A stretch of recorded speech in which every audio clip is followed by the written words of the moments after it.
आज के सत्र में हम धर्म की बात शास्त्रों के साथ के क्रम में श्री हरि भगवान विष्णु के दिव्य अवतारों की पावन श्रृंखला की मनोरम व्याख्या करने हेतु उपस्थित हुए हैं। भगवान विष्णु पालनकर्ता के साथ साथ तो कर्ता भी है।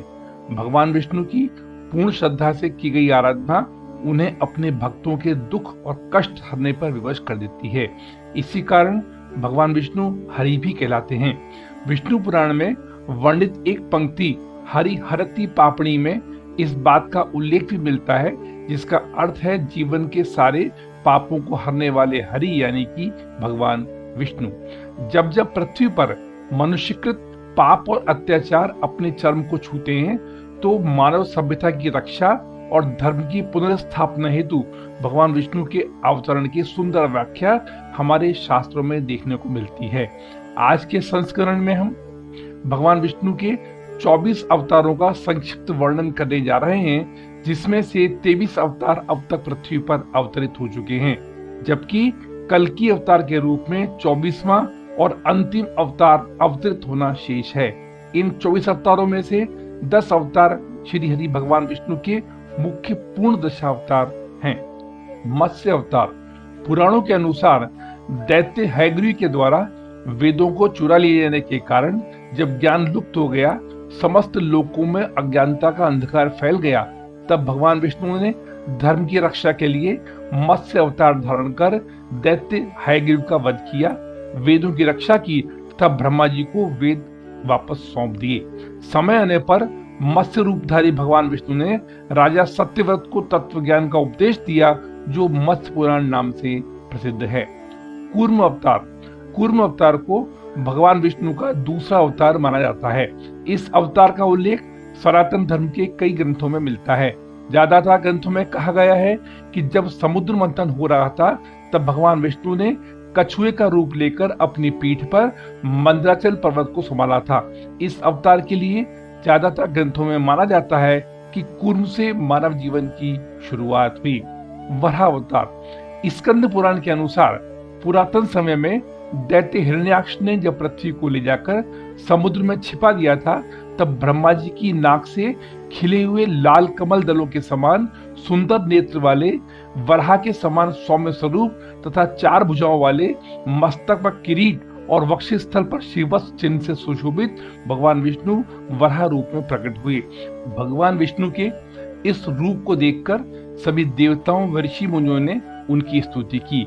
सबके आग्रह पर भगवान वराह ने पृथ्वी को ढूंढ समुद्र से बाहर निकाल दिया। नरसिंह अवतार भगवान विष्णु के रौद्र रूप का नरसिंह अवतार सतयुग के चौथे चरण में हुआ था। भगवान विष्णु अपने भक्त प्रहलाद को दैत्य हिरण्याकश्यप से बचाने के लिए इस रूप में प्रदोष काल में खंभे से प्रकट हुए थे, इसलिए शाम को भगवान नरसिंह की विशेष पूजा होती है। वामन अवतार सतयुग में असुर बलि ने देवताओं को पराजित करके स्वर्ग लोक पर अधिकार जमा लिया था।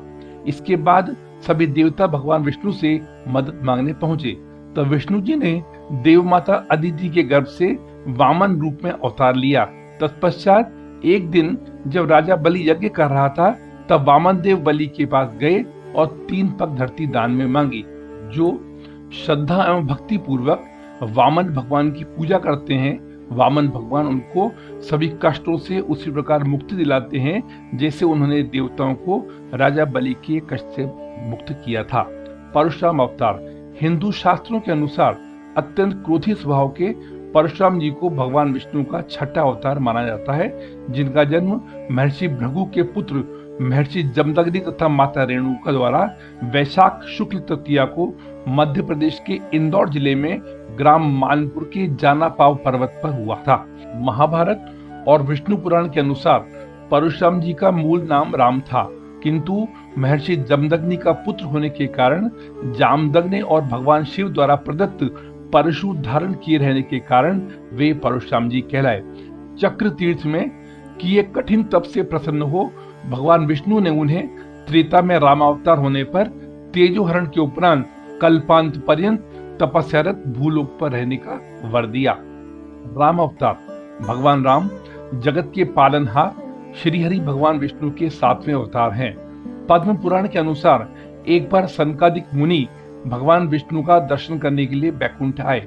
उस समय जय और विजय नाम के दो द्वारपाल पहरा दे रहे थे। जब सनकादि मुनि द्वार से होकर जाने लगे तो जय विजय ने हंसी उड़ाते हुए रोक लिया। फलस्वरूप क्रोधित होकर सनकादिक मुनि ने उन्हें 3 जन्मों तक राक्षस कुल में जन्म लेने का शाप दिया। अपने पहले जन्म में जय विजय ने हिरण्यकशिपु और हिरण्याक्ष के रूप में जन्म लिया और भगवान विष्णु ने वराह अवतार लेकर इनका अंत किया।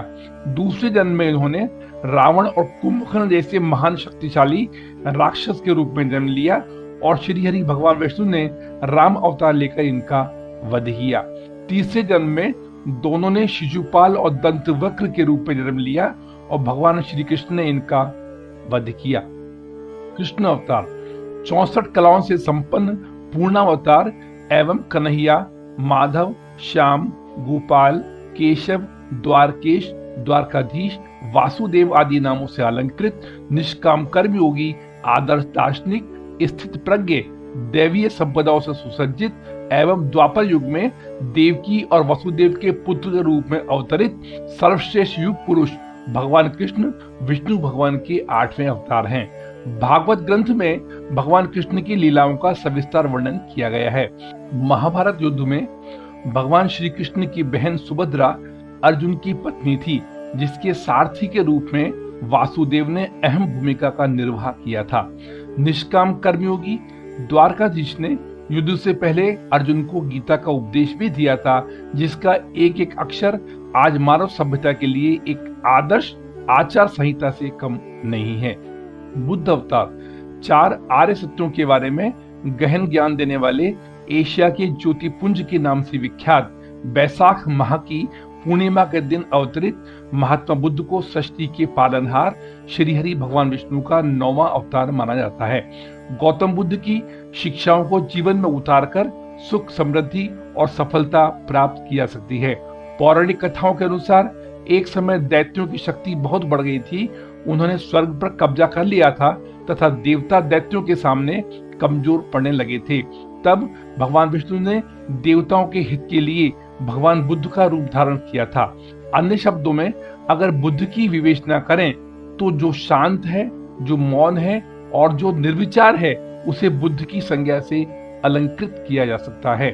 कल की अवतार पौराणिक मान्यता अनुसार जब पृथ्वी पर पाप अपने चरम को पहुंच जाएगा, तब दुष्टों, आतताइयों एवं धर्म विरुद्ध कृत्य करने वाले पापियों के संहार के लिए भगवान विष्णु का 64 कलाओं से पूर्ण कल्कि अवतार प्रकट होगा, जो विष्णु जी का 10वां और अंतिम अवतार माना गया है। भगवान श्री हरि का यह अवतार निष्कलंक भगवान के नाम से भी जाना जाएगा। पुराणों में युग परिवर्तनकारी भगवान श्री कल्कि के अवतार का प्रयोजन विश्व कल्याण बताया गया है। श्रीमद् भागवत पुराण और भविष्य पुराण में कलयुग के अंत का वर्णन सविस्तार देखने को मिलता है। बंधुजनों, जैसा कि हम ऊपर बता चुके हैं कि अभी तक भगवान विष्णु के मुख्य पूर्ण दशावतारों के साथ साथ पृथ्वी पर निम्न 13 और अवतार अवतरित हो चुके हैं तथा कल्कि अवतार के रूप में अंतिम अवतार होना शेष है। श्री सनकादि मुनि अवतार पौराणिक मान्यता अनुसार सृष्टि के आरंभ में पितामह ब्रह्मा ने अनेक लोकों की रचना करने की इच्छा से घोर तपस्या की। पितामह की तप से प्रसन्न होकर भगवान विष्णु ने तप अर्थ वाले सन नाम से युक्त सनक, सनंदन, सनातन और सनत कुमार नाम के 4 मुनियों के रूप में अवतार लिया, जो प्राकट्य काल से ही मोक्ष मार्ग के परायण, ध्यान में तल्लीन रहने वाले, नित्य सिद्ध एवं नित्य विरक्त थे। सनक, सनंदन, सनातन और सनत कुमार ही भगवान विष्णु के प्रथम अवतार माने जाते हैं। नारद अवतार धर्म ग्रंथों के अनुसार देवश्री नारद भी भगवान विष्णु के ही अवतार हैं। शास्त्रों के अनुसार नारद मुनि पितामह ब्रह्मा जी के 7 मानस पुत्रों में से एक हैं, जिन्होंने कठिन तपस्या से देवर्षि पद प्राप्त किया है। नर नारायण अवतार सृष्टि के आरंभ में धर्म की स्थापना के लिए भगवान विष्णु ने 2 रूपों में अवतार लिया, जिसमें वह मस्तक पर जटा, हाथों में हंस, चरणों में चक्र एवं वक्ष स्थल में श्रीवत्स के चिन्ह धारण किए हुए थे। धर्मशास्त्रों के अनुसार भगवान विष्णु ने नर नारायण के रूप में यह अवतार लिया था। कपिल मुनि अवतार भगवान विष्णु के कपिल मुनि अवतार में इनके पिता का नाम महर्षि कर्दम व माता का नाम देवहूति था। शरशैया पर पड़े हुए भीष्म पितामह के शरीर त्याग के समय वेदज्ञ व्यास आदि ऋषियों के साथ भगवान कपिल भी वहां उपस्थित थे। दत्तात्रेय अवतार। धर्म ग्रंथों के अनुसार दत्तात्रेय भी भगवान विष्णु के अवतार हैं। ब्रह्मा जी के अंश से चंद्रमा, शंकर जी के अंश से दुर्वासा और श्री हरि विष्णु जी के अंश से दत्तात्रेय का जन्म हुआ। यज्ञ अवतार। भगवान विष्णु के यज्ञावतार का जन्म स्वयंभू मनवंतर में हुआ था। भगवान ऋषभदेव अवतार। भगवान विष्णु ने ऋषभदेव के रूप में भी अवतार धारण किया था। आदिराज पृथु अवतार। भगवान विष्णु के एक अवतार का नाम आदिराज पृथु भी है। भगवान धन्वंतरि अवतार। धर्मशास्त्रों के अनुसार जब देवताओं व दैत्यों ने मिलकर समुद्र मंथन किया तो उसमें से सबसे पहले हलाहल विष निकला, जिसे भगवान शिव ने पी लिया। इसके बाद समुद्र मंथन से उच्चैःश्रवा घोड़ा, देवी लक्ष्मी, ऐरावत हाथी, कल्प वृक्ष, अप्सराएं और बहुत से रत्न निकले। सबसे अंत में भगवान धन्वंतरि अमृत कलश लेकर प्रकट हुए। यही धन्वंतरि भगवान विष्णु के अवतार माने जाते हैं। इन्हें औषधियों का स्वामी भी माना गया है। मोहिनी अवतार। धर्म ग्रंथों के अनुसार भगवान विष्णु ने मोहिनी अवतार लेकर देवताओं का मंगल किया। हयग्रीव अवतार। हयग्रीव अवतार में भगवान विष्णु की गर्दन और मुख घोड़े के समान थी। श्री हरि अवतार। धर्म ग्रंथों के अनुसार गजेंद्र की स्तुति सुनकर भगवान श्री हरि प्रकट हुए और उन्होंने अपने चक्र से मगरमच्छ का वध कर दिया। भगवान श्री हरि ने गजेंद्र का उद्धार कर उसे अपना पार्षद बना लिया। महर्षि वेदव्यास अवतार। पुराणों में महर्षि वेदव्यास को भी भगवान विष्णु का ही अंश माना गया है। भगवान वेदव्यास नारायण के कलावतार थे। इन्होंने ही महाभारत ग्रंथ की रचना भी की। हंस अवतार। भगवान विष्णु महाहंस के रूप में प्रकट हुए और उन्होंने सनकादि मुनियों के संदेह का निवारण किया। इसके बाद सभी ने भगवान हंस की पूजा की। बंधुजनों, आज के सत्र में हमने धर्म की बात शास्त्रों के साथ के क्रम में श्री हरि भगवान विष्णु के दिव्य अवतारों की पावन श्रृंखला की मनोरम व्याख्या करने का प्रयास सटीकता और प्रामाणिकता के साथ किया है और हम आशा भी करते हैं कि सदा की भांति आज का संस्करण भी आपको पसंद आया है।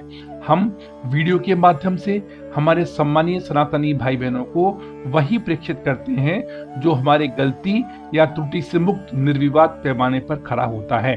अतः हम आपसे करबद्ध निवेदन करते हैं कि भविष्य में भी इसी प्रकार के सटीक व प्रामाणिक प्रसंगों को सुनने और जानने के लिए कृपया चैनल को सब्सक्राइब करें एवं सच्चे सनातनी होने के नाते कमेंट बॉक्स में ओम विष्णुवे नमः अवश्य लिखकर सनातन धर्म को पुष्ट करने की दिशा में अपना योगदान प्रदान कर कृतार्थ करें। ओम विष्णुवे नमः। धन्यवाद।